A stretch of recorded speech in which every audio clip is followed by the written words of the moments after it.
இன்றைக்கி morning mini vlog பார்த்துடலாம். காலையிலே பிரேக்ஃபாஸ்ட் முடிச்சாச்சு. சப்பாத்தி, டால், பாயில் எக், 1 பனானா எடுத்துக்கிட்டேன்.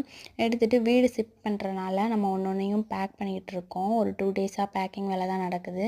சரி, அப்படியே கிச்சன் கவுண்டர் டாப்பையும் அடுப்பையும் க்ளீன் பண்ணிடலான்னு சொல்லிட்டு ஒரே எண்ணெய் பிசுக்காக இருந்துச்சு. சரி, எண்ணெய் பிசுக்கு போகிறதுக்கு புளிச்ச மாவு இருந்துச்சு. புளிச்ச மாவையும் ஒரு விம் ஜெல்லு கொஞ்சம் ஒரு சின்ன ஒரு ஸ்பூனில் விம் ஜெல்லும் எடுத்துக்கிட்டேன். எடுத்துகிட்டு தேய்ச்சிட்டு கவுண்டர் டாப்பும் தேய்ச்சிட்டேன். பாத்திரமும் தேய்ச்சி வச்சாச்சு.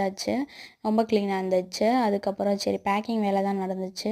பேக்கிங் வேலை எல்லாத்தையுமே முடிச்சாச்சு. ஓவரால் முடிஞ்சு நெக்ஸ்ட்டு நம்ம ஷிஃப்ட் பண்ணுற வேலை தான். ஷிஃப்ட் காலையிலே போயிட்டு ஷிஃப்ட் பண்ணி பாலும் காய்ச்சி குடியேறியாச்சுங்க. கொஞ்சம் லாங்கில் தான் பார்த்துருக்கோம். நம்ம இருந்த ஏரியாவுக்கும் அதுக்குள்ளே கொஞ்சம் லாங் அவுட்டோரில் பார்த்தாச்சு.